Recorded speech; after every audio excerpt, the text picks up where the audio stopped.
do a lot of strategic planning work for folks at all levels of the value chain. And one thing you may or may not be surprised about is being asked to do more and more strategic planning for actual individual farms.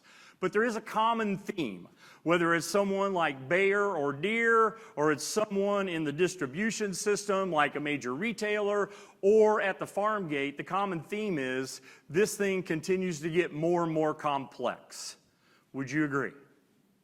100%, right? That's what's happening in our business. And we saw it and heard it from the speakers, just thinking about the continual complexity and other players that are now in the market that are making it toughest for us, especially those of us here in the U.S. agriculture economy. So that's where this thing kind of starts. So with that, in case you mentioned it, I really encourage companies to think about three questions. And this is true for any size company, any type of business. But the three are these. The first one is what? And that's what we're going to start with. What's going on in the market?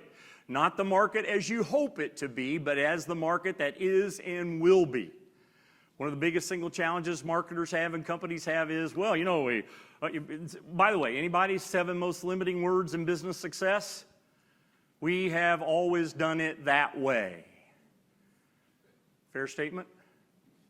So as we think about that, the first question is what? The second question then, we're going to spend just a little bit of time there, is so what? What are the implications to our industry? What are the indications to us individually? What are the indications certainly, or the implications to our business, whatever that might be? And you know, if you think about it from a marketer's perspective, our business is really twofold.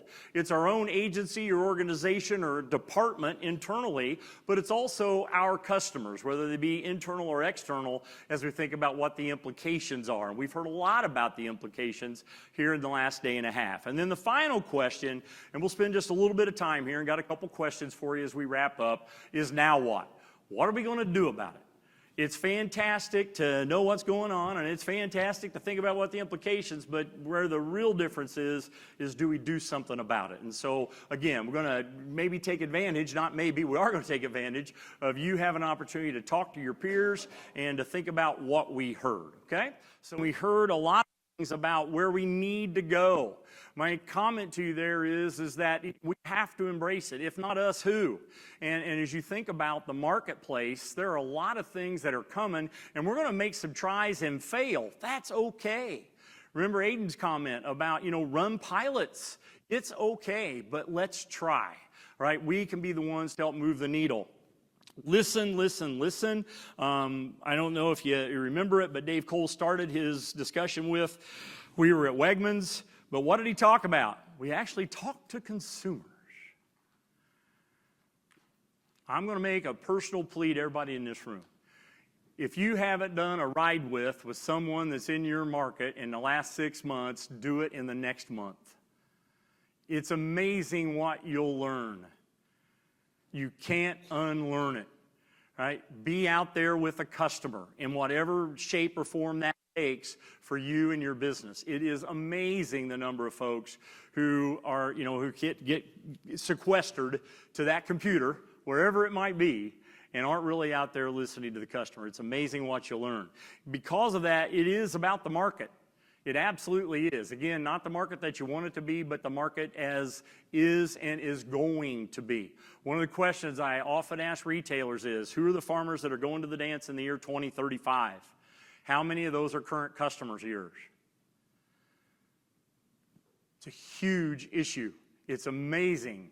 Well, you know, I mean, we deal with these guys. Well, okay, you know, I look at your customer roster, and over half of your customer list, their age is somewhere north of 65. Now what are you going to do? You're going to control the acre in the year 2035, because that's what matters. Who's going to control the livestock numbers in the year 2035? What are we doing to attract that business? I think it's critical as you think about it. There's one on there that, you know, is an adjunct to what we do as marketers, and that is that selling is critical. My only comment to you is this. There's a lot of outstanding marketing and a lot of standing marketing ideas and absolute awesome campaigns, and they certainly help create tremendous awareness and get people excited. But at the end of the day, people have to sell stuff. Do everything that you can possibly do to help the people who sell the stuff that you work on, right, be better at it, be more effective at it, give them tools to help them do it. But at the end of the day, somebody has to sell. Helped start a long-term, pretty successful consulting company in 1979. And so we'd always get these calls. Well, how'd you guys start? I mean, it's just a couple of young guys. You didn't know anything. And, one comment that we always made to them is, well, somebody's got to always be out there trying to sell. Things that kill small business, we get a project and we start doing the project. The problem is, get the project done, there's nothing in the pipe. Somebody has to sell. All right? And then finally, when in doubt, I'll say it again, ask a customer. When in doubt, ask a customer. It's amazing what you'll learn. I know there's a lot of other implications, but just wanted to try to summarize that for you.